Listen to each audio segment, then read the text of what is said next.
So in the next few minutes, we'll turn to our next plenary session, where Lucas Whitman with Time Magazine will moderate a discussion to answer the question, how can artificial intelligence enable scientific and social progress in human flourishing? I'll just say that again because AI came up even in the last conversation. How can artificial intelligence enable scientific and social progress in human flourishing? The future of artificial intelligence, the perils and the possibilities, is something everyone is discussing today.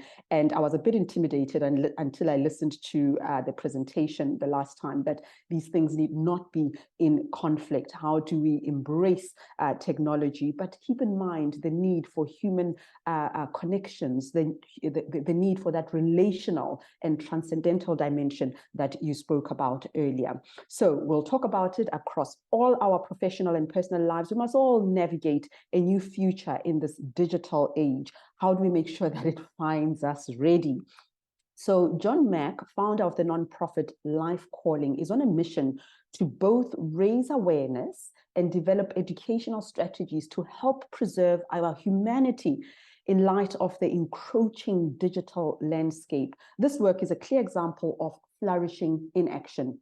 Throughout the conference, we will spotlight a number of organizations and individuals who are applying flourishing research and innovation within their context and work to improve people's lives. Let's hear from John now.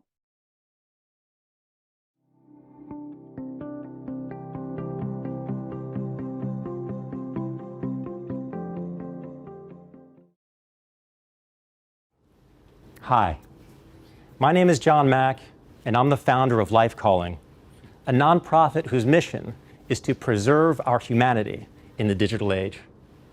Since the release of the first smartphone, it has become clear that humanity is on a mass migration from the land of nature to the land of artifice, from the land of reality to the land of virtuality. The human, rather unconsciously, is currently deciding whether or not it will bring its humanity with it into the future. My task at Life Calling is to deepen our awareness of the energies at play and to provide steps as to ensure our humanity is not dropped by the wayside. Given the digital state of affairs, it should come as no surprise that today's talk concerns AI. Great efforts are being made to ensure the survival of our humanity, but I'm here to say that the vast majority of such efforts are mere band-aids. They are not the solution. The reason for this is because we have yet to land on the deeper essence of the problem. For until we understand a problem in its totality, all bona fide solutions will escape us.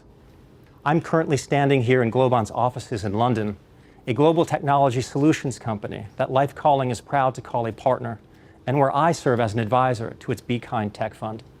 The $10 million fund is dedicated to supporting startups committed to targeting negative effects of technology. It is not just a fund, but rather a movement. Our partnership drives awareness by bringing together an ecosystem of leaders across all sectors, spanning business, academia, government, arts and culture, and philanthropy, in developing a new model of value creation. I would like to thank the Templeton World Charity Foundation and its second annual Global Flourishing Conference for this incredible invitation to raise awareness on the totality of the issue. For it is in the power of awareness itself that, in the blink of an eye, turns problems into opportunities for flourishing. In this 10-minute talk, I'm going to deepen our awareness on the issue. I'll then talk about a certain parasitic relationship that has formed between man and digital technologies. From there, I will speak to the current band-aids that are being implemented. In the fourth section, we'll delve into the bona fide solution.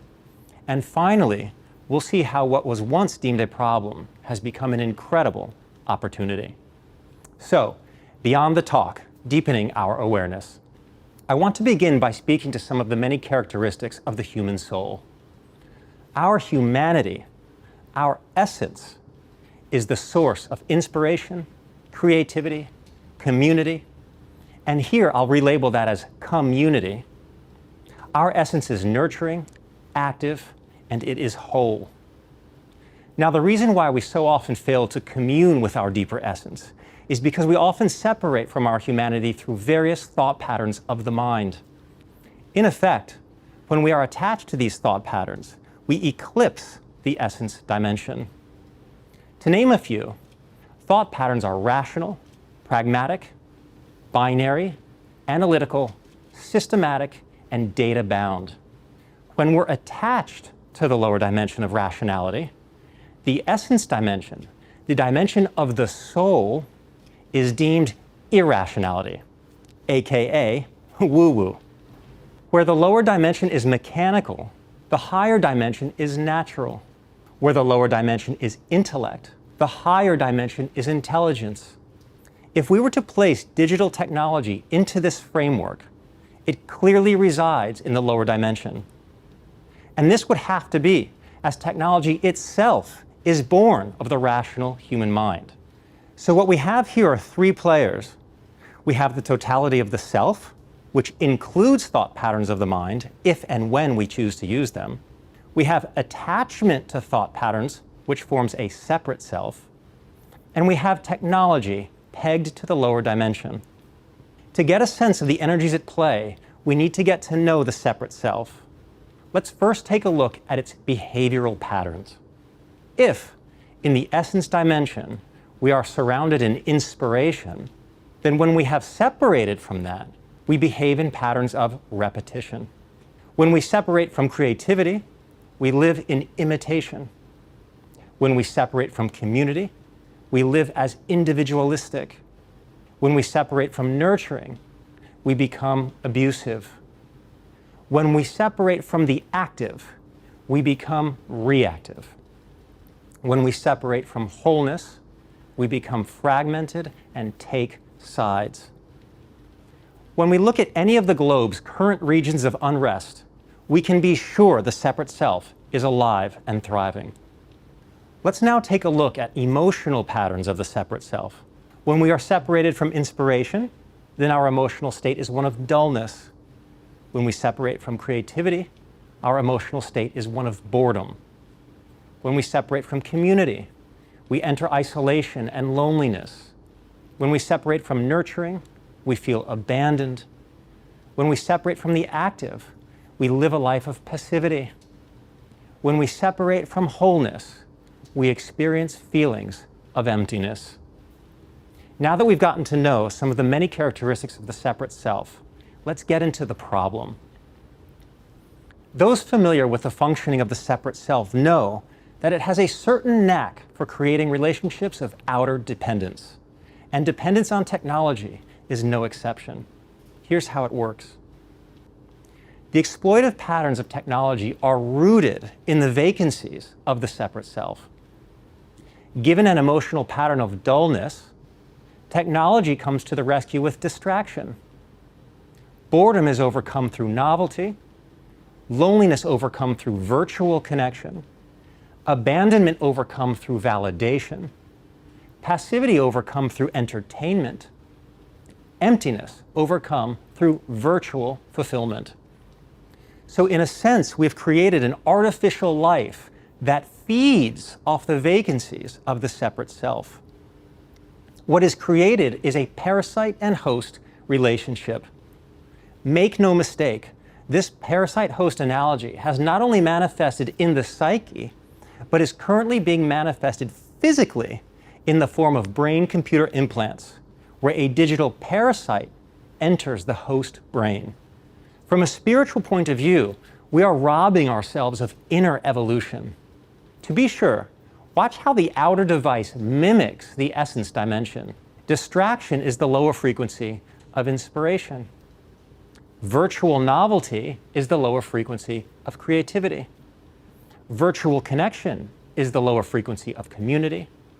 Validation is the lower frequency of nurturing. Entertainment is the lower frequency of the active. And virtual fulfillment is the lower frequency of wholeness.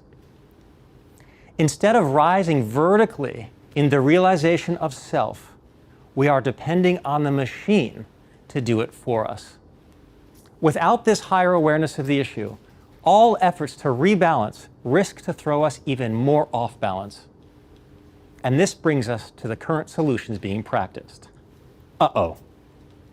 Currently, there's an incredible amount of resources being spent on government regulation, device education and responsibility, and increased pressure to change the big tech business model. There is also money going directly into technology in an attempt to make the parasite less parasitic.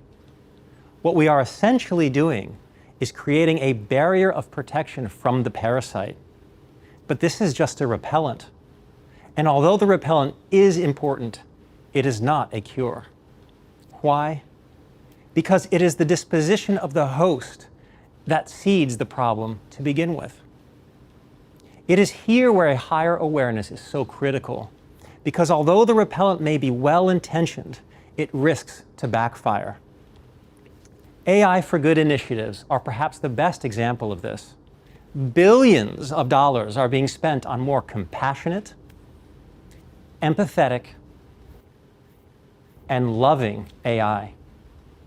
But compassion, empathy, and love are the essence of the human soul.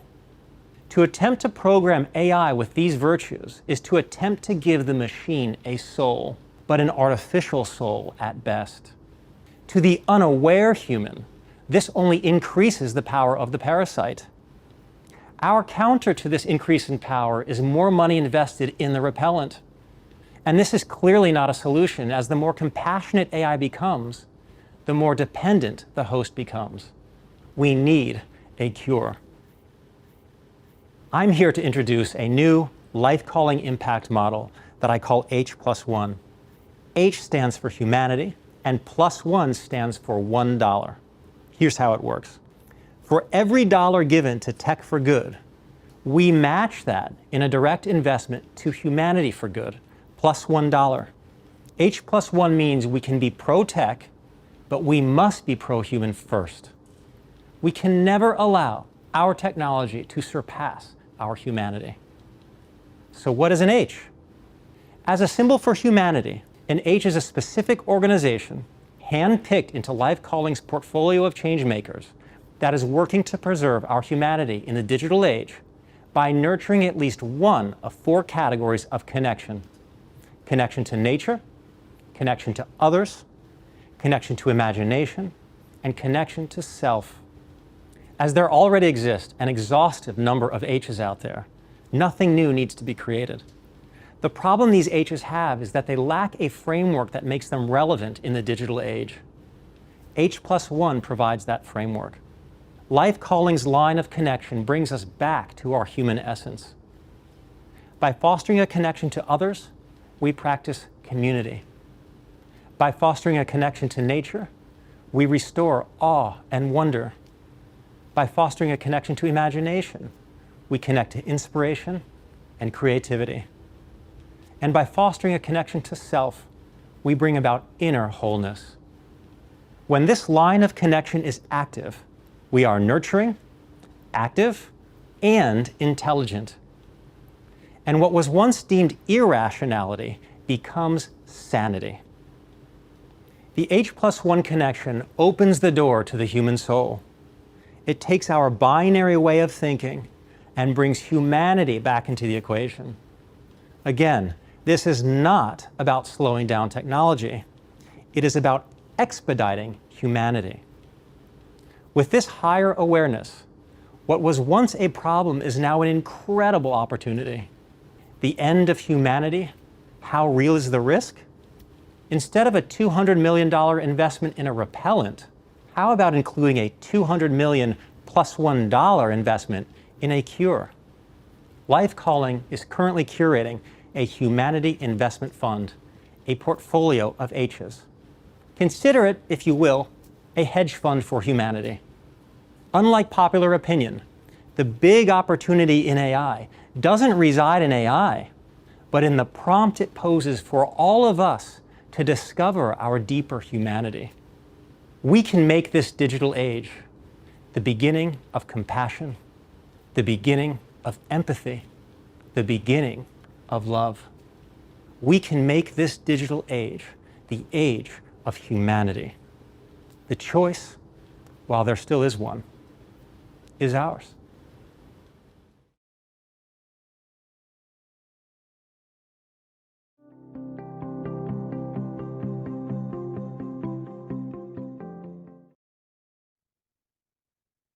All right, thank you, John Mack and live calling. That was a bit dramatic. We know that these things happen when we connect virtually. We need technology. We need to yield to the demands of our gadgets and so on. There's often some disruptions, but I'm sure you were able to just pick up and stay with us throughout. So we apologize for that technical glitch. Fortunately, we're able to sort it out as quickly as possible. We carry on with our program. It's my pleasure to welcome Lucas Whitman and panelists. This conversation was recorded on Monday. We do still invite you to ask your questions in the chat, however, so that live interaction will still carry on despite this being pre-recorded. Program Advisory Committee member Dr. Jacob Foster.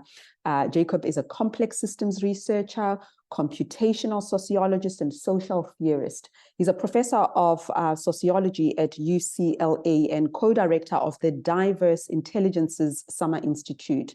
He will be responding to questions and comments throughout. Let's begin. Welcome to the panel, How Can Artificial Intelligence Enable Scientific and Social Progress in Human Flourishing? I'm Lucas Whitman, the moderator today. I'm the editorial director at Time magazine, where I oversee our ideas coverage and have published and edited many pieces, both for and against artificial intelligence. We have a wonderful panel for you today. We're going to look across the entire spectrum of how does artificial intelligence influence, shape human flourishing? What are the pros of that? What are the cons of that? We've seen a scientific revolution happen in the last few months, really. It's begun to affect almost everyone's lives, whether it's in business, in how you're searching, how your kids are going to start to be educated. It's a very exciting moment, and with that comes a lot of big questions. We have a terrific panel. Let me introduce them. We're joined by Melanie Mitchell, who's a professor at the Santa Fe Institute, David Robinson, head of policy planning at OpenAI, and Nipun Mehta, founder of ServiceSpace. All three of them bring their own unique perspectives about artificial intelligence, and I'm excited for a very engaging and wide-ranging conversation today. So let's kick it off sort of in a more broad sense. I'd love to hear from all of you how you see artificial intelligence today, AI today, supporting the human flourishing in the cultural, economic, and political sense. Thanks for having us and getting us together. Obviously, the impact on humanity is what drives us at OpenAI, and I think many others across the field to work on this technology. I think that our view internally is that we want to bring technical expertise to bear in a way that has fundamentally humility on the human side. So you build a technology, you make it safe, and you give it to people, and people are going to do with it all kinds of things. And I think we don't have the view that we either can decide or should decide or even can foresee exactly how people are going to embrace and use, this technology. One thing that we do that maybe is relevant to this, when we're doing new models, we get all kinds of people to give us feedback, not only about safety, but also about how it would be useful, for them. For example, we have artists come in and talk with us and give us their thoughts as we're developing some of these tools that enhance creativity or that empower people to make images. I mean, speaking personally, I happen to have a mild fine motor impairment, and so visual art has never been that accessible to me. But the ability now that I am finding to create images and to sort of think and process things visually has been really empowering. We have other ways where we're using the technology to open up what people can do in a kind of practical way. Like, for example, Be My Eyes is an app that we work with for blind and low vision users, where they can point their phone at things and get functional descriptions of what's going on. So that's something where, it might sound technical or sort of mundane if I tell you what the process is or the technology is. But if we think about what the human impact is for someone who is able to autonomously cook a meal for a loved one or navigate an environment that they otherwise couldn't navigate, I mean, people's hearts soar when they are able to do these things. And so, I think the most important thing that we can do to empower people to flourish may be the sort of most fundamental and basic thing that we as scientists and engineers can do, which is to broaden the scope of the tools available to them and to trust them to decide how those tools can best advance their flourishing. Thank you, David. I don't know if Melanie, if you've got some sort of broad thoughts that you'd like to. Sure. Yeah, I mean, just to add on to David's comments, I think, one of the ways that humans flourish is through advances in science. And AI, I think one of the biggest potentials of current day AI is to revolutionize science. We've already seen huge progress in science due to AI, for instance, in protein folding prediction, in weather prediction, in climate models, in things like brain-computer interfaces that allow paralyzed people to have more agency and autonomy.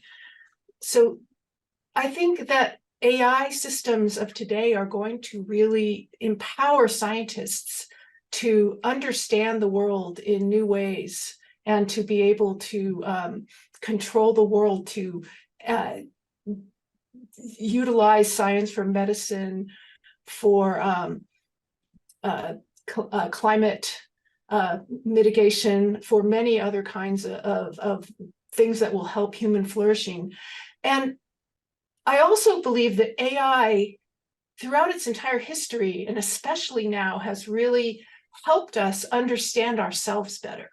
It's really challenged our view of our own intelligence. It's made us understand what it is to be human, what's unique about us that perhaps is not shared by any machine. And I think that's something that progress in AI continues to challenge us and to give us more insight into our own intelligence and what makes us different from machines. I think, and it's an important point. I think one there's been a lot of tension over that too, right? Of whether, at what point are we do we lose our sense of humanity, right? When do the machines sort of become like us? And I think and you both can offer your thoughts on this, but that seems to be far off in terms of our understanding. But I'm curious for you what you see as sort of some of those points where we have a better understanding of our humanity now, thanks to AI and where it's going. So throughout the whole history of the field, people have had views on what it is to be intelligent. And so as just an example, in the 1970s, a lot of people in the field of AI and in other fields believed that, for instance, playing chess at a grandmaster level would require general intelligence. That was something that couldn't be done by brute force alone. But it turned out that really wasn't the core of intelligence, that it was because, machines could play chess at a grandmaster level without having what we would consider to be sort of human-like intelligence. And I think today, we're sort of seeing that with language.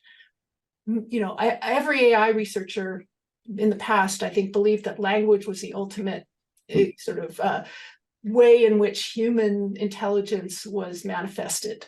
But now we're seeing machines that can communicate with us in language that sound like humans, but are actually don't use the same kind of mechanisms, that their intelligence, if you want to call it that, is very different from what humans are. And so it's really challenging our view of what is the crux of human intelligence.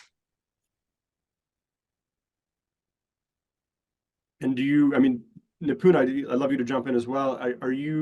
Do you find that idea challenging? I mean, you do a lot of work in the sort of community building in that space? And are some of these ideas sort of challenging to you, or do you find them this is encouraging? Love to have you. Yeah, thank you, Lucas. I think this question of, can AI support flourishing economies? I think it absolutely can, but will it? I think it's an open question mark. I mean, I grew up as a computer scientist in the dot-com era, and there was always the promise that, oh my God, social networks will actually bring us all closer together. And it ended up not doing that, right? And so I wonder how we will handle this innovation in a different way. But I think the core of the issue is, from my lens, that I think as the price of content starts to go to zero, how will we recirculate the value of context? I mean, I think the value of context is going to be inversely proportional to the price of content. And so what is going to be that social context? And can AI and the advances in all kinds of technologies, subsequent technologies, actually deepen our sense of kinship, deepen our social capital, deepen our community sort of resilience? And I think these are questions that all too often are more broad margin goals as opposed to the narrow margin, immediate margin goals. And so I think there's a healthy sort of discussion that needs to be had at a collective level of how we balance the narrow margin goals of quickest to market, and just, go, to the broad margin goals. How do we make sure that we minimize the effects of unintended consequences, which has been the story of tech in the recent decades. So I think it's absolutely possible. We're working towards it. I think there's a lot of good people with big hearts working towards it, but I think it needs to be not an afterthought, but a forethought, if we are going to actually navigate these uncertain waters in that direction. That's a great point. How does it become a forethought? I mean, is it built into the design? Is it built into how companies and research groups are organized, what their organizing principles are? Curious for your thoughts on that. I mean, I think a lot of it is the questions we ask. I think a lot of it is a narrative that we create collectively around it. I think right now there's a lot of people that are either like tech utopia, but it feels a little hard to believe, or ungrounded for most common people who don't have that kind of deep AI competency. And then what you see in the films is a lot of dystopian narratives. So I think it's going to be, I think it'll start with the narrative. But I think a lot of it also has to be around, like, what are the core building blocks that hold these innovations? And I think if it's just the private sector, I am not 100% sure that's going to get us there. Right? Like, I think it's got to be a balance of the private sector, the public sector, and the voluntary sector. Right? Like, people just doing stuff for the civic good, people encouraging a data commons. And I think, how do we have a healthy sort of foundation that is holding, healthy foundation of all of these three sectors that is holding the possibility of innovations? So I would say it shouldn't just be the private sector, but it also can't also exclude the voluntary sector. Which is why neighbors help each other. Like, they're not doing it as an NGO, and they're not doing it as a corporation, and yet it's a very real part of what it means to be human. How can those voices be part of a kind of feedback loop that drives and guides this? And I think if we do that, then we'll keep the heart at the center of this. If we don't do that, then we will start to create unintended consequences in that realm. David, this goes to the heart of OpenAI, its mission, and some of the tensions, seemingly at least public tensions in the last few weeks over sort of between being a for-profit and non-profit, and some of these questions. So I'd love to hear your thoughts on this as well. Well, I think we have a view that these are ultimately aims that not only fit together, but that really require each other. I mean, in order to do something that's resource intensive in the world we all inhabit, there has to be an economics to it. Even big public projects like going to the moon required tremendous amounts of capital. And I think the pursuit of AI, just the descriptive reality is it requires enormous resources. And so the question that we face, and that indeed anyone who wants to advance the frontier of this field faces, is how do you do that in a way that that is values aligned and fundamentally positive? And so what we have, as the world now knows perhaps better than it did 2 weeks ago, is we have a company that is governed by a public charity, and that ultimately is capped returns such that the returns above a fixed amount go to the nonprofit. But I think what's even more important than that is that the fiduciary duty is to the aims of the nonprofit and not to the maximization of financial return. And that's something that's in the DNA of our culture and our team. And I think, what that means in practice is something that people definitely work through over time. I think, our overall view of how this develops in a way that people flourish is that we believe in learning from human feedback. So when we're building our models, we have people, AI trainers that work to teach the model new skills and to model to provide examples of what good behavior looks like, or what the right kinds of interaction look like. But even more than that, the feedback that we get as people use our products and tell us that they do or they don't like things to work a certain way, not only about safety, but also about just what do people find helpful and beneficial. And we even we publicly launched recently a project to get democratic inputs into the values choices that are baked into our technology. So, the values about sort of what kinds of answers should be given or what kinds of guardrails there should be. We don't think that engineers in San Francisco should be making those choices for the world.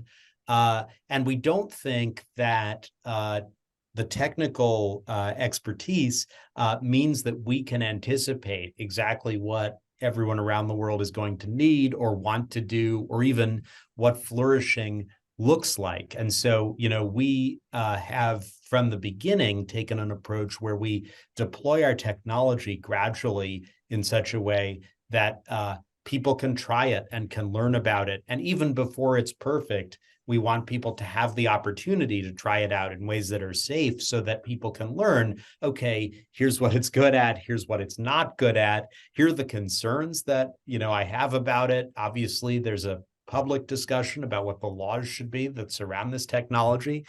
We would like that discussion to be informed by people having firsthand experience with the technology and with kind of its impact in their lives. And so, the spirit of all of that, I would say, is to sort of open up the process of figuring out what a flourishing human future with this technology looks like. Melanie, maybe you could pick up on what David was saying there, and sort of talk about how do we conceptualize human flourishing through the lens of AI? How do how do we discuss what's some of that value discussion that we should be having? Maybe we are having, as David said. I'm curious for your thoughts on how to sort of structure some of that in society and within these models. Yeah, I think one thing that a lot of people worry about in terms of AI is the fact that the models, the data, a lot of the decisions are kind of concentrated in a small number of big companies.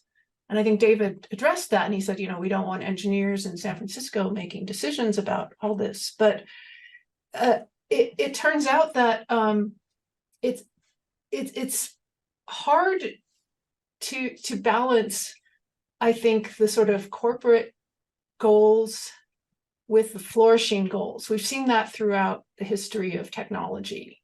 And I think, Nipun mentioned this, that these things are very difficult to balance. And we've seen that with social media too. I think, someone pointed out that social media was supposed to bring us all together, but the sort of, and make us, really make us flourish. But the reality is that due to sort of the perhaps the wrong incentives, that it turned out to be polarizing and to be harmful in many ways. There's a big debate going on in the AI community about whether things like AI models and data should be open source rather than closed. And I personally think that that's a very important debate for the concept of flourishing, because in order to really understand, I think, the limitations of these models, their potential for magnifying bias in society, their potential for disrupting jobs, and a lot of their dangers, a lot more transparency is needed. And I worry about the fact that there is a lack of transparency in our current culture in AI, that a lot of these information about these systems is not open.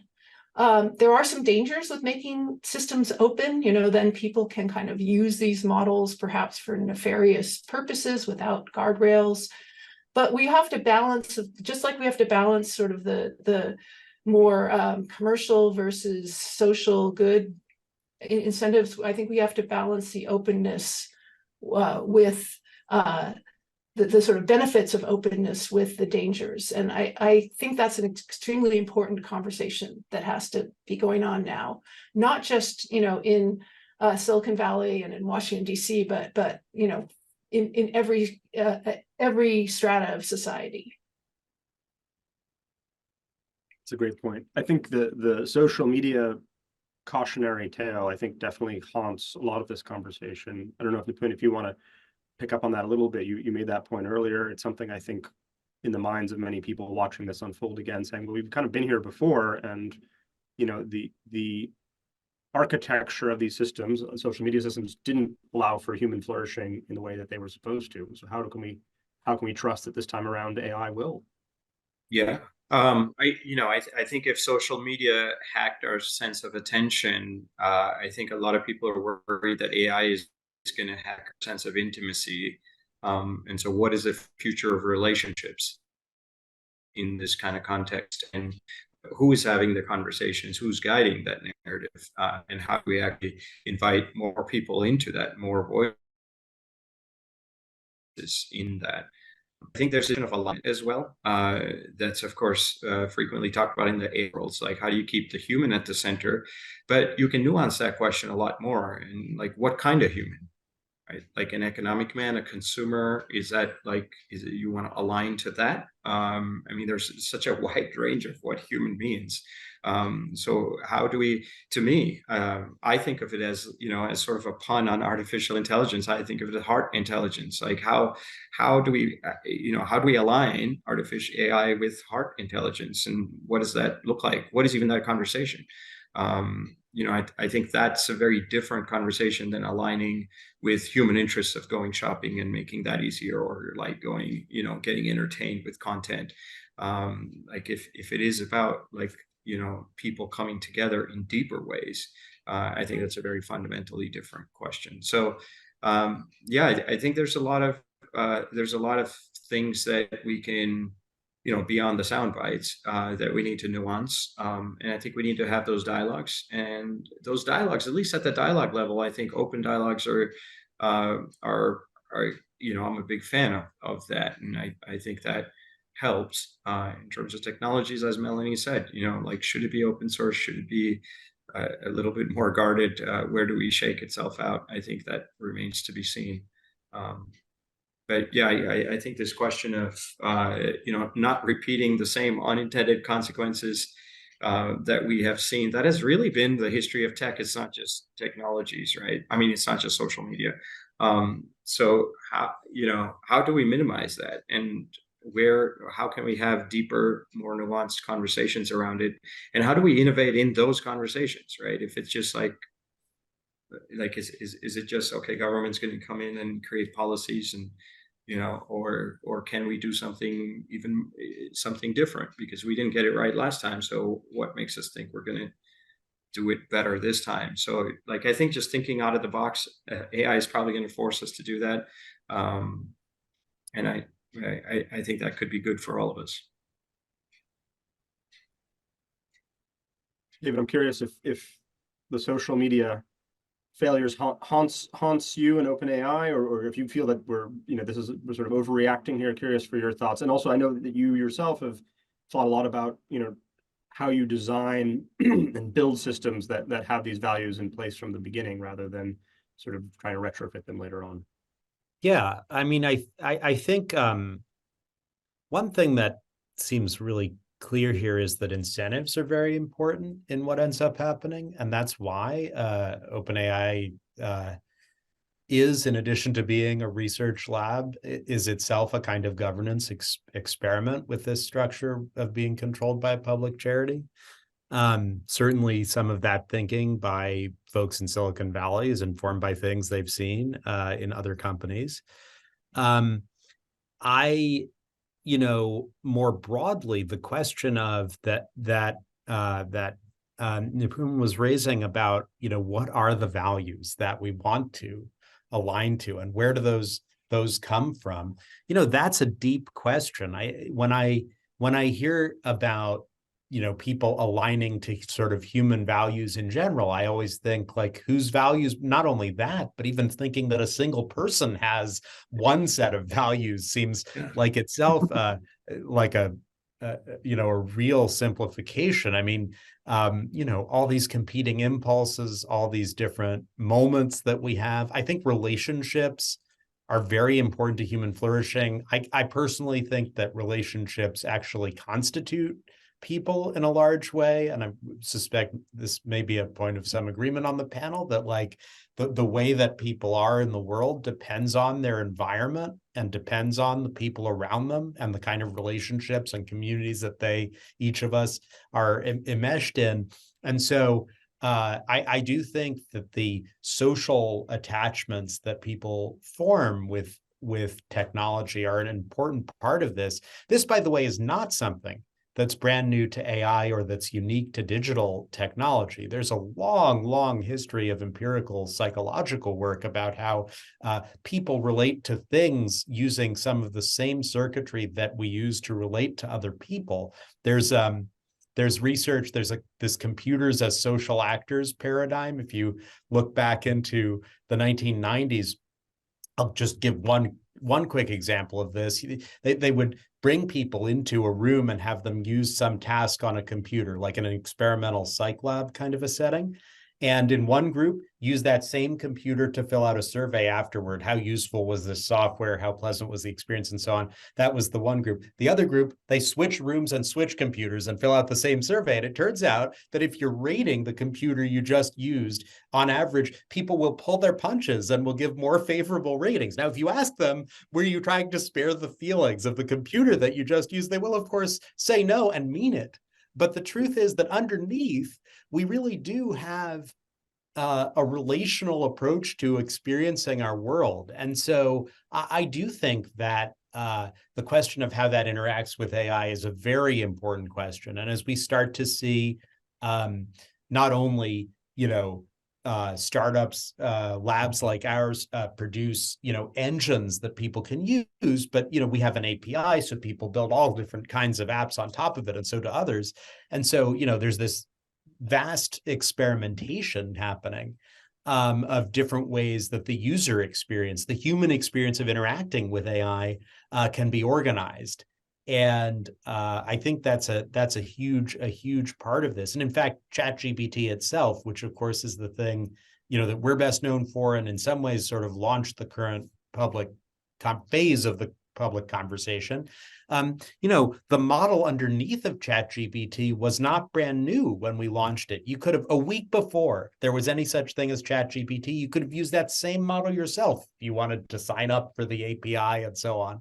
But what was different was this sense of connection and of human experience. And I think that's as powerful an illustration as any of us could hope for, that the human experience of how this technology shows up in our lives is going to define its impact just as much, if not more, than any of the details about the nuts and bolts. Melody, to pick up on that, I think there's probably a lot of listeners who say, I understand the power when it comes to, search queries or helping me with my, airline booking or shopping or things like that. But what are some of the limitations or the questions of sort of how far does it go before we give up something human, some value that we see as intrinsic to ourselves? And I don't think we're there yet. And we can talk a little bit about AGI in a second, but I'm just kind of curious where you see some of those guardrails or sort of break glass moments of concern. Yeah, I mean, I think David's point is really well taken, that we humans see the world in terms of relationships. And I think that there is already people who are now sort of forming deep relationships with chatbots. We've seen that in many cases. And even there was I remember a little uproar when there was an OpenAI employee who tweeted about their experience sort of using ChatGPT as a therapist. And that I think can be a little disturbing, because, I mean, I think it's important that we remember that when I'm interacting with a chatbot, especially it's been engineered to be a chatbot that's trying to keep me engaged in conversation. It's using first person to describe itself. That I, as a human, tend to project human characteristics onto it. That's just what humans do. And we've seen that since the dawn of people engaging with chatbots, which goes way back to the 1950s even. And when I start projecting human characteristics onto a machine, I tend to make assumptions about its capabilities, that its capabilities may be more like humans than they actually are, which can be dangerous because sometimes its capabilities actually are quite different from those of humans. And it can then act and behave in a way that could be dangerous in many ways, in that it could influence me, it could manipulate me, it could project biases, it can answer incorrectly when and I assume that it's doing the correct thing. And so we have to be very aware when we're interacting with these systems that they are not human, and to sort of think critically about to what extent are we assigning, sort of projecting understanding, emotions, feelings, etc., to these systems when they actually aren't capable of having these kinds of capabilities. So I think that's something that we really have to keep in our minds. That's great. So I didn't know if you were nodding along there. I don't know if you wanted to add something. Yeah. I mean, I would add two additional points. I mean, I think what David and Melanie are saying is I also relate to that. I also align with that. But I think when I think about AI, an open question mark is around creativity also. So we tend to think that, what AI is doing, I think it's a really great example of how you take data, which is from the past, and remix that, and you come up with something new. That's a form of creativity, but there's also another form of creativity where instead of taking, like, let's say four different colors, and you can remix them in like so many different combinations, and wow, that's like the world has never seen that. That's creative. But how do you create a fifth new color? And I think human beings have that capacity for creativity. So that's one question mark that comes up when I think of AI and human flourishing. Another question that comes up is all too often we look at machines, and in terms of our relationships, the way we have engaged ourselves with machines is usually it's like it's more answer seeking. And I wonder if we can flip that around and help and have AI help us deepen our questions, refine our questions. So instead of just saying, hey, I need this, and this is the product solution consumeristic sort of mindset that we're all ingrained with, is like, I'm using this, I'm paying for this, what am I getting in return? Well, I have a problem, can you solve that for me? But instead of that, can it actually, say that, look, I'm going to help you understand the past in a really good way, because AI can, help us really uncover a lot of blind spots in terms of how we're looking at our past. But your human apparatus is actually quite amazing at being truly creative and creating that fifth new color. And can you like deepen your question and then hold it with your human apparatus? And I think that's a very different way to engage it. And I think that could be one potential scenario where you have a really healthy hybrid of the possibility, the capacities of AI and the capacities that human beings are capable of. David, what are the chances that ChatGPT 5 will solve some of the questions that Nipun's asking here? Well, I mean, I just want to agree with what Nipun said about some of the best opportunities here being about enhancing human capabilities and enabling human growth. Some of the things that excite me most personally and us most organizationally are how these tools can help people in terms of education. So not just do things for you, but like Khan Academy is one of our major partners, and they have a thing where it's tailoring the instruction that it's giving to each student. Now, would I rather have the founder of Khan Academy teaching a student in person from the point of view of the best interest of that student? Absolutely. But if we're talking about the scale at which there's a need to learn, and the scale at which technology like this can be delivered, if I think about customizing, understanding where's this student coming from, what mistake did they just make, and what does that mean about how I need to update their understanding of how to approach this math problem or this historical question or whatever it may be. We're getting to a place where that is feasible for everyone. And I mean, I think there is this sort of open closed part of the conversation. One thing you can do is you can go around and sort of poll people, like, do you think things should be more open or more closed, and kind of tally. I think a more fruitful part of that conversation is to say, what do you think are the criteria that should be used to decide how open or closed the system should be? And kind of what's your assessment of where we are on those dimensions? And so from our point of view at OpenAI, I mean, we open source significant amount of a technology like Whisper that turns sound into text, for example, is some of the best functionality of that kind in the world, and it's open source from us. But in other cases, we've said it seems dangerous to open source this, and for now at least we won't. And maybe if as things get safer, that's part of what, and our mitigations get better, that's part of what we would revisit. But that's on the safety side in terms of the some of the trade-offs that Melanie was mentioning. But in terms of making the technology itself available, we want that to be for everyone.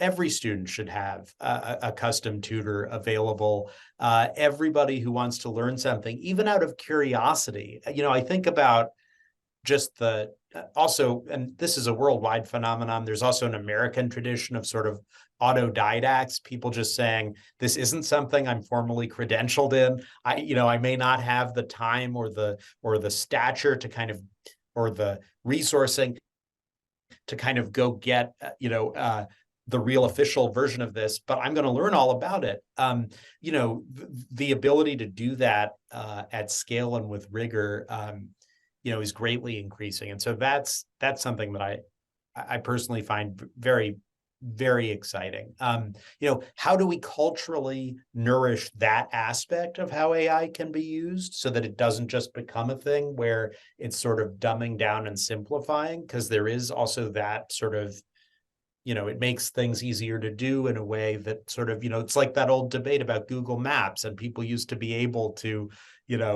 navigate from a paper map. And now many of us can't. I frankly never could. So I always have been glad to have Google Maps, but there is a sense of a trade-off there. And I guess one question is, as certain things get easier and we rely, just as calculators came into math and we sort of moved up an abstraction layer, right? And instead of teaching people the mechanics of long division, now we're teaching them how to think about quantitative problems in a classroom. A good friend of mine teaches math teachers and has described this to me, that, we're really, it's the critical thinking piece that's now at center stage more than it was, a generation ago. And I wonder, as certain parts of the work we want to do get easier, what's the space that opens up, and how will we use it to kind of use that human attention and that human kind of connectivity to guide what it is that ends up happening. And if I can just jump in, Lucas, I was just going to add to that we're actually thinking, we have been playing with this idea of what compassion GPT looks like, or a compassion bot, right? And I think these are the kinds of questions, and it's quite remarkable. I think ChatGPT, of course, is really good at a horizontal data set, but we have been trying to marry it with vertical data sets. And I think there's a lot of possibilities in terms of where it can go to further, just so you can have education and tutors, but you can also say, I want to grow in this specific value, right? Like, say you choose compassion. I want to grow in compassion. Can an AI actually support you in doing that? And the early signs from what we are seeing is it absolutely can. But will that kind of get crowded out, or will that just be a sort of add-on, or will those kinds of things will leapfrog to the front and guide the discourse around this? So I think it can. I think human flourishing can be the engine and not just be the bogey at the end. That's great. That's good. I mean, we're in our last few minutes here, but I think the question I wanted to end on a little bit is, do we need to sort of redefine or rethink the idea of human flourishing in anticipation or in response to developments in AI? And this is, sort of what you both were saying. I'm curious, Melanie, if you wanted to offer some thoughts on that. I definitely think that these systems can support sort of the elements of human flourishing, which are things like connection and compassion and relationships and education and all of that. I think there is again some potential for worry. So I actually gave a public lecture recently where I was talking about some things that I thought were very great about AI, and things like they can support education, they can help tutor kids, they can help doctors deal with the avalanche of paperwork that's suffocating them, and all of those things. And somebody in the audience brought up what I thought was a really key point, which was that we have to be careful not to use these systems to prop up sort of elements of society that are actually fundamentally flawed. Like, we don't want to have our education system say, let's stop investing money in teachers because now we have these automated artificial intelligent tutors. Let's stop investing money in let's not revamp the whole health insurance system because we have these sort of technological things that can help fix little problems.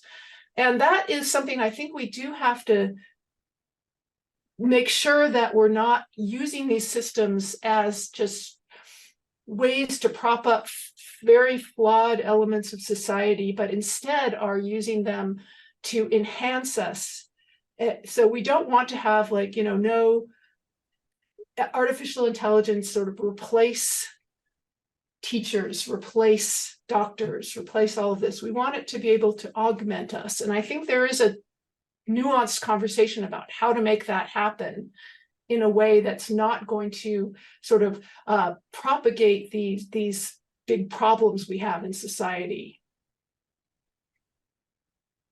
Thank you, Melanie. I think that's a great spot to end on here as we come to an end.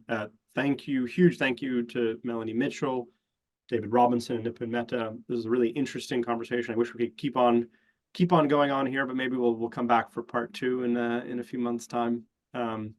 Huge thanks to you all, and hope to talk to you again soon. Thank you. Thank you. Thanks, Lucas. Thanks, everyone.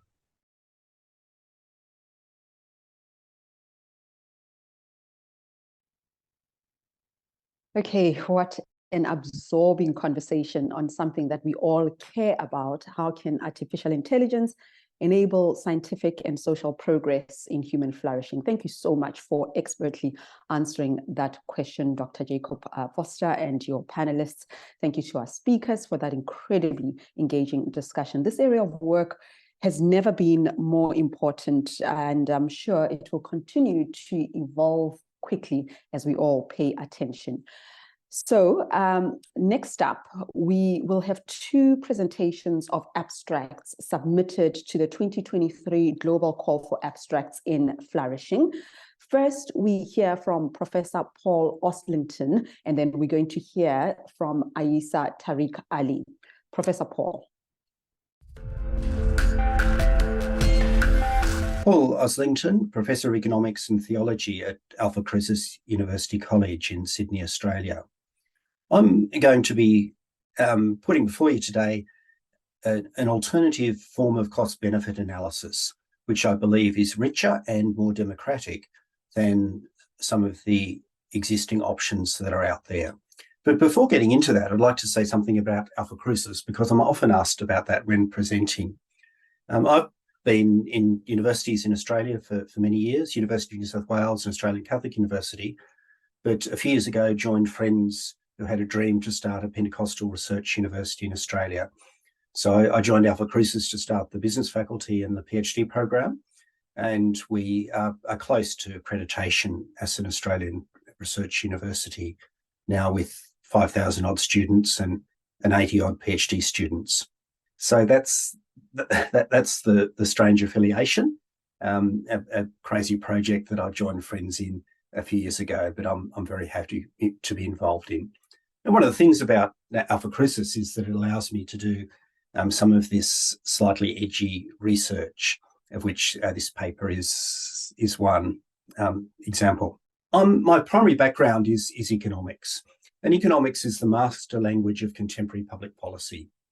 And the major tool that economists have to assist public policymakers is cost-benefit analysis. A cost-benefit analysis is a complicated, sophisticated technical tool. But the most important thing to know about cost-benefit analysis, especially for those who are not economists, is the standard of value. The standard of value is the subjective valuation of the individuals in the relevant group. Economists have very clever ways of teasing out those subjective values from all sorts of data. But the problem with this, when we're thinking about human flourishing in a wider sense, now as we are in this conference, is that flourishing is much more than this. It involves fundamental goods, it involves virtues. Now, whatever your view of flourishing is, now it's much broader than this conception, which is embedded in cost-benefit analysis. So we've got a mismatch here. We've got this technical tool, which is the bread and butter of public policy analysis, and we've got this philosophical debate about the nature of flourishing. So we've got a mismatch. And the problem is that when we come down to do public policy, fine-sounding philosophical ideas are not much use to analysts on the ground. So the dilemma, as I see it, is how can we formulate tractable tools for doing something like cost-benefit analysis that incorporate a broader and richer conception of flourishing than the traditional economists' methods. There have been all sorts of alternative measures developed. There's various dashboards of measures of well-being. There's multidimensional poverty scales. There's measures that have been embedded in UN Human Development reports for many years. We've got the more recent and now I think they're ridiculously expansive and unimplementable UN Sustainable Development Goals. We've got quality adjusted life years, which are very important in health policy, and a new measure, WellBees, that's been developed more recently and used a little bit in the UK. What I want to do is to add another technique to this repertoire. And one thing that I see that's a great advantage of the measure which I'm outlining today is that it has a clear and defensible philosophical grounding. It's grounded in an Aristotelian and Thomistic natural law analysis, a particular version of that, developed by John Finnis and his co-authors. John Finnis in his book Natural Law and Natural Rights in 1980, which has been described debatably as the most important work of natural law theory since Thomas Aquinas' writings. It's a sophisticated theory which involves objective goods and virtues, which are acquired dispositions, which assist us in attaining those goods. The first step of the Finnis process, now there's a large literature, including some things I've written myself about the Finnis approach, but that first stage of establishing the objective goods is claimed to be value-free, and there's the second stage of practical reasoning, where actions are weighed in the light of those objective goods. Now, I think it's much easier to visualize this process. This slide, I know, is ridiculously busy, but the slides should be available, and there's also a written version of this that I gave at the Academy of Management conference a few years ago, and which should be readily accessible. The basic idea is that you have a measurable vector of basic goods of human flourishing. And John Finnis has a list of 7 there. That list is debatable, but the important point is that there's some sort of objective grounding of the fundamental goods of human flourishing. Virtues are conceptualized as something like a capital which contributes to those goods. And so when you're considering any action, including a public policy proposal, what you're doing is considering both the indirect effect of the action on the stock of virtue and the direct effect of the action on the fundamental goods. Now you can write those down as vectors and matrices and come up with provided you can map virtues into goods, and that I believe is possible, and there's substantial empirical grounding for such a matrix in this analysis, the D matrix. What I want to do now, given the limited time today, is to illustrate how this sort of analysis might work for a youth mental health intervention. Now, I'm working on a detailed cost-benefit analysis using this technique, but what I want to do is just illustrate in a very basic form how the analysis might work. The Australian government has introduced recently a chaplaincy program for schools where religious chaplains are appointed to work alongside the qualified school counsellor psychologists.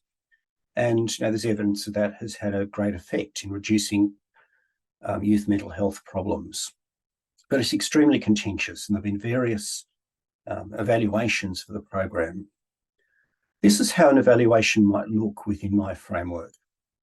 And the first part of the analysis is establishing what I call the V matrix, the mapping between the virtues, which are something like a capital, and the 7 fundamental goods of human flourishing. So if we can empirically establish that V matrix, that's set for all the sorts of programs we might evaluate. We also have to estimate, as part of the analysis, a vector of effects of the youth mental health intervention on the various virtues. So I've listed there the 7 classical virtues. And just to keep things really simple, I'm operating with a 0, 1, 2 scale. So a 0 means there's no effect of the intervention on the virtue. 1 is a small effect and 2 is a large effect. Now, you might want to argue with some of those specific numbers, but these are illustrative. So I've written down some estimates of the effect of the intervention on the vector virtues.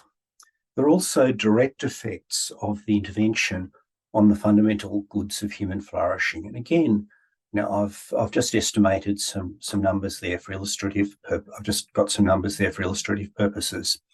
When you do all the matrix multiplications, and the details are in the paper and in the slides, you come up in the end with a G vector, which is the effect of the intervention on the various fundamental goods of human flourishing, incorporating the direct and the indirect effects.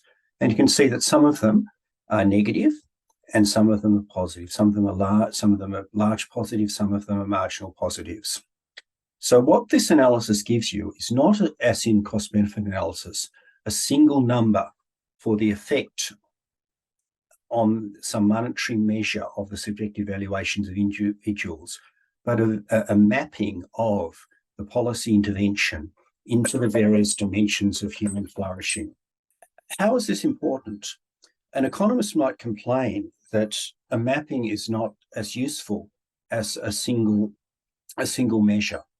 But I would argue, in fact, that the fact that you've got a mapping rather than a single value measure is actually an advantage. Because what we're doing here is we're reconceptualizing cost-benefit analysis as a tool for judgment, a judgment by individuals in society and by the policymakers involved, rather than as a technocratic decision algorithm. So it's a basis for discussion of the weightings between these effects on fundamental goods. It's actually an input. It's informing the democratic process rather than setting up a number which is either positive or negative, which says the technocratic judgment is that this policy proposal should go ahead or should not go ahead. So if you disagree with the technocratic algorithm, you're judged as being irrational or worse in our current society. But what this alternative cost-benefit analysis procedure is doing, grounded in a philosophically defensible theory of human flourishing, it's giving us a mapping between policy interventions and the various dimensions of human flourishing. So I'd argue that this indeterminateness is actually an advantage rather than a disadvantage. Now, obviously, this is early stages of development of this technique. We've got to spend more time on, I've got to do more work on the estimations of the measurement scales, and the detailed cost-benefit analysis is still a work in progress.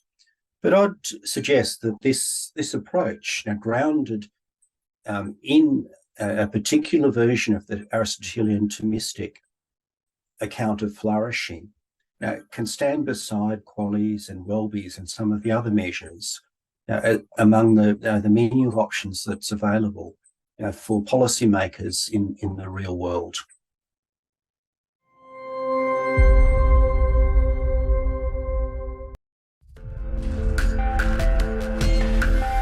My name is Aisha Tariq Ali, and I'm a graduate student currently pursuing my master's in clinical psychology at the Government College University, Faisalabad, based in Pakistan.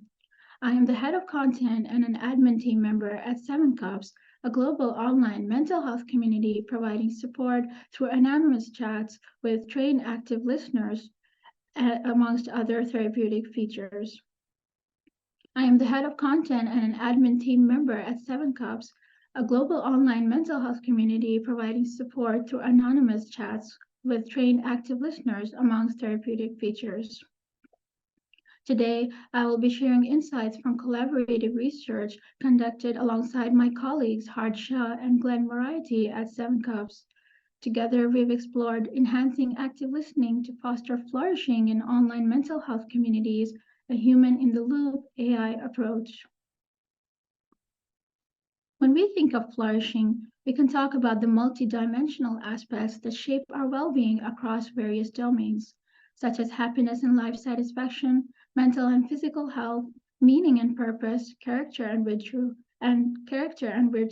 and close social relationships. This holistic concept captures the richness and fulfillment found in a life well lived. In the context of online mental health communities, flourishing takes on a unique significance. It's about creating a place where people feel heard, supported, and valued throughout their journey. Active listening is a core skill or pathway to support, as it not only helps us feel heard, but allows honest and empathetic conversations that promote human connection at a whole new level that promotes well-being. Active listening is a skill we can all learn, improve, and use in our daily lives.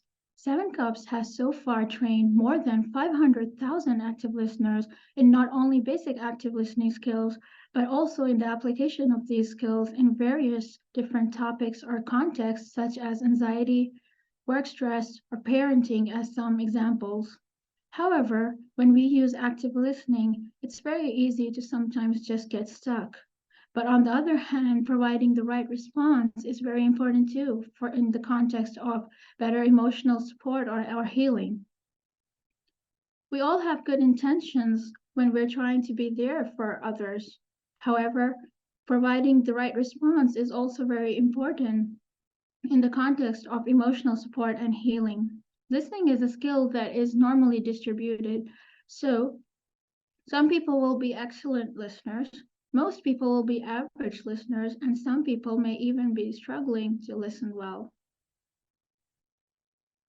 With the rise of advancing technology and the introduction of artificial intelligence being used in many fields, we began thinking about the role of AI in helping support everyone to improve their active listening skills in an ongoing manner through ongoing support and training. Flourishing in the online mental health context would then look like listeners who feel capable and confident in their listening skills, and in return impacting members and thus helping them to reduce distress. And this would also promote flourishing in the support seekers or members. This give and take helps keep everyone's cup full and would help us establish a reliable and scalable support system. As research continues to demonstrate different outcomes about the usage of AI, it also brings forward an important question which everyone has been trying to explore. Can humans and AI actually collaborate? With ongoing research this year, which has proven that AI does effectively help with outcomes like increased empathy or the delivery and facilitation of different interventions that can address the global mental health crisis, our study brings forward a novel approach through an ethical demonstration of how human AI collaboration can be most useful. Our research study not only aimed to study the effectiveness of the human-in-the-loop AI approach, but we were also interested in if this approach promotes flourishing in both support providers and support seekers. Before we dive into our methodology, let's take a moment to talk about what just-in-time training, or JITT, actually is. Just-in-time training is providing the person with the exact information that they need at exactly the right moment. So when a listener is struggling to support a member, they can receive just-in-time training with the help of AI through active listener response suggestions, which are generated by AI. So, for this innovative study, we utilized large language models to generate active listener response suggestions. Our models were trained by our team consisting of the best listeners. They adhered to our current active listening program and training and passed safety testing before being actively available as just-in-time training. Notably, unlike any other just-in-time training, our listeners could not copy-paste the AI-generated response suggestions, but these were merely for inspiration or guidance. In addition, members and listeners in a chat were made sure that they are aware that AI could be used to assist the listener. Not all listeners use this AI support.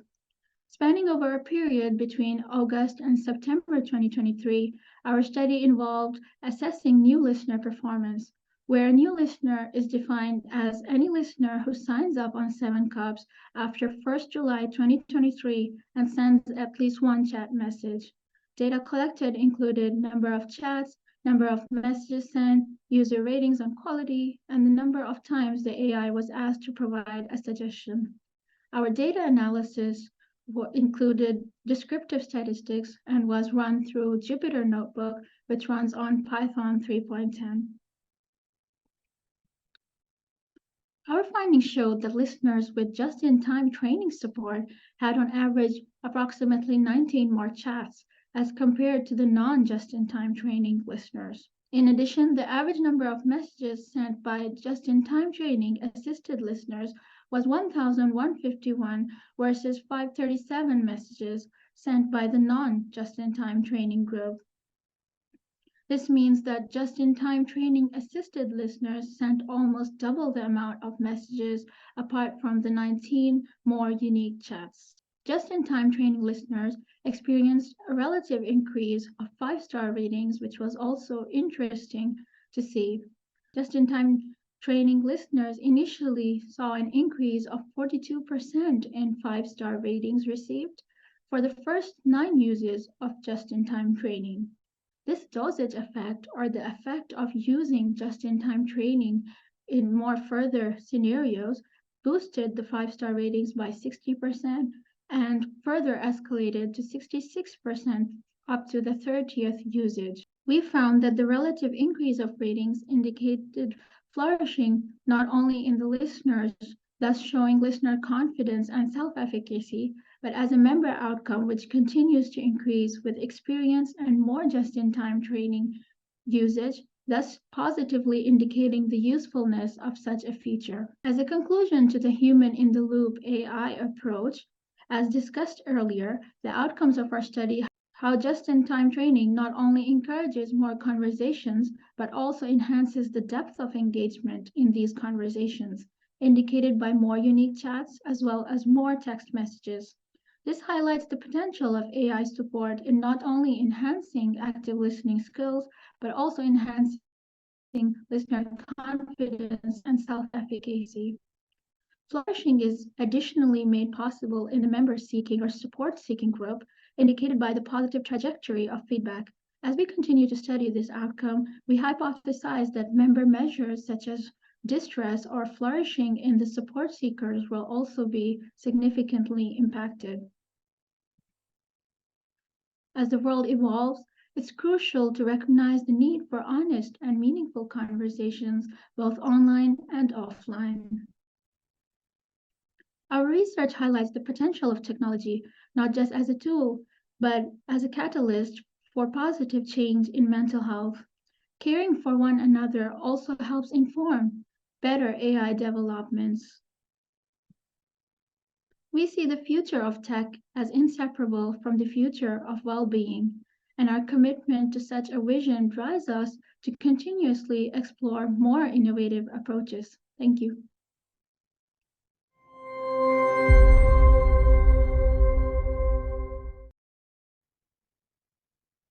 Okay, great to just hear about the new research taking place across the field. Some fascinating abstracts there. Thank you so much to our presenters. So we've come to the first break of the day.